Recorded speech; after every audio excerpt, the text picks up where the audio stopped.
Hey guys, I've been wanting to do a walkthrough of my Hobonichi cousin since the time when I got it.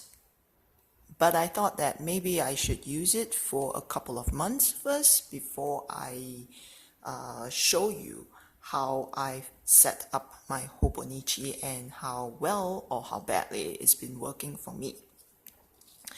So I got so I've been using it since mid-July, and it's now sometime in September, so I guess it's now a good time for me to show you how I've been using it. So I got the Avec version, which runs from July to December, and as you, not sure if you can see, but it's really quite slim. So it fits really well into the back pocket of my backpack. As you can see, I do not use the Hobonichi covers. That's because I was a grad student and I didn't have enough money I couldn't justify buying such an expensive cover for something that I might not actually like. So I could not bring myself to buy the Hobonichi covers, and also I didn't want it to bulk up my planner. I wanted my planner to be portable, and I figured if I had the cover, it would be less portable. So instead, I've been using this thing called the cheap notebook cover. It's just a plastic cover, a plastic notebook cover that I got from Nanami 7Cs when I was buying my crossfield from Nanami 7Cs. It costs about $250, I think, so it's reasonably priced, and it served me quite well as a dust jacket. So I mean as a cover. So it's been working pretty well for me. Now, one of the reasons I really enjoyed using the Hobonichi cousin is that it has many layouts. So I'm a bullet journalist, or I come from the bullet journalist tradition. I still consider myself a bullet journalist, even though I have now moved into the Hobonichi cousin, because in my mind, the bullet journal is basically kind of like a planning system rather than an actual notebook or an actual planner. So I still consider myself as a bullet journalist, but before I was using the Hobonichi, I was using a Rhodia. So this is my Rhodia, and I was using it since end of last year. And this was great. I really enjoyed it. But the problem with the Rhodia or any other non-pre-printed planners is that the layouts, you have to draw them yourself. I enjoyed drawing them, but I graduated from grad school and then I got 2 jobs. So I figured that I wouldn't have enough time to draw all those layouts, so I got myself a Hobonichi cousin which has at least 3 layouts. So I'm going to show you how I've been using the layouts in the Hobonichi, and in subsequent videos I will go more in depth into each layout. So the first one is the first one is the yearly calendar. I don't use the yearly calendar in the cousin, but when I used to use the Hobonichi original, I used it as an exercise tracker. As you can see, black is legs, blue is arms, red is cardio, and a cross is cleaning the house, because cleaning the house is a form of exercise too. At least that's what I try to tell myself. So I used this in June, and then I used this sometime until mid-July when I moved into the Hobonichi cousin. And then when I moved into the Hobonichi Cousin, I tried to use a different notebook to log down my exercises, but that has not been particularly successful, so I might come back into using the yearly calendar for tracking my exercise, but I have no strong plans to do so, so we shall see. The next layout is the index page. It's going to be a bit confusing for you if I talk about it right now. So after I talk about my daily pages, I'm going to come back to talk about the index pages. But I just want to tell you that the index page runs from July all the way to June of next year. It's for people to forward plan. So there are these 3 boxes at the top, and then every day there is a short line for you, I guess, to write down stuff or future meetings and things like that. But I don't use it in that way. I use it as an index, like a bullet journal, but I'll talk about this a bit later on. So that is the index, and then we go to the monthly layout. The monthly layout is to log down any appointments that I have with anybody. So once the appointment comes in, I log it in. So for example, at 3 p.m. on this day, I had coffee with somebody. At 7:30 p.m. on this day, I had to go for a studio photography session, and then at 6:30 p.m. I had to go choose the pictures and then have dinner with my mom.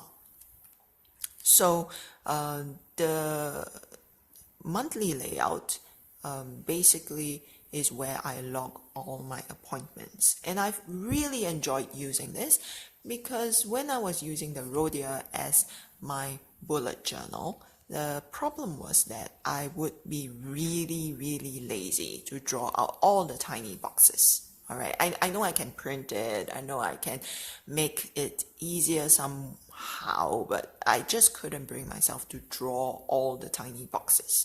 So I often missed appointments, or I double booked myself or whatnot. So I really have been enjoying myself with the Hobonichi monthly layout. Now let's move on to the meat of my planning, which is the weekly layout. Let me show you what the weekly layout actually looks like in the original Hobonichi. I mean, in as you receive it. So there are these 3 boxes at the top, and then you have a timeline that runs from 6 a.m. all the way to midnight. As you can see, I do not use it the way that it's been laid out. I have customized it to my needs. And this is actually what this actually reflects my bullet journal layout. Let me show you an example of my previous bullet journal layout. You can see that it's actually pretty similar. So at the top is where I write the date and the day, and then I have a schedule, a timeline, and then this box below here for tasks. And you can see that it's basically been replicated in the Hobonichi, where I have the schedule and then the tasks. Of course, I have other things in this layout as well, because that's just basically more space.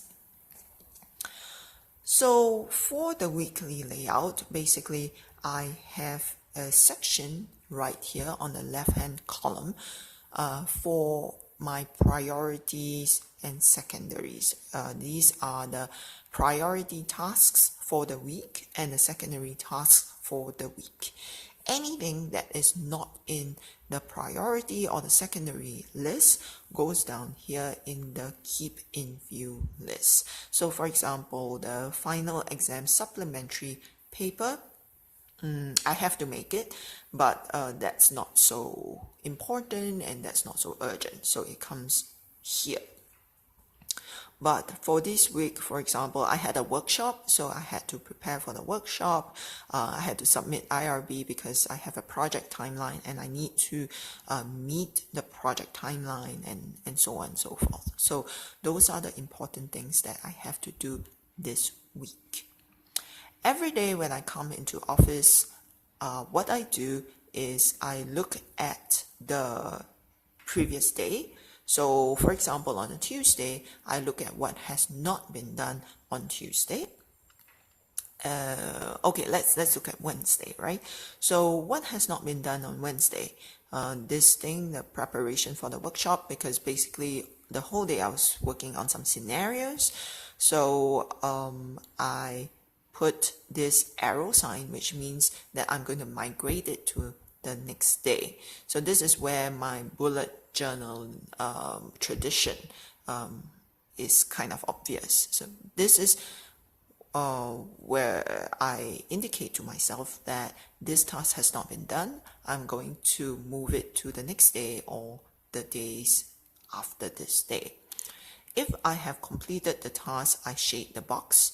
If I decided that the task is going to be useless to me, then I put a cross right here. So every day I come in, I look at the task list from the day before. I do this migration, this deletion, as well as like shading of the boxes. And then I look at the priorities for that day. And then based on the priorities of that day, I fill in the schedule. So this is not what has been done. This is what I want to do on that day.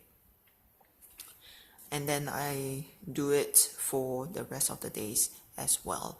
I usually do it on Saturdays and Sundays as well, but because today is a Saturday, right? So I have not filled up the schedule yet. So that is the weekly layout. And then I have, the Hobonichi has the daily layout. Some people journal in it, other people like watercolor in it, and so on.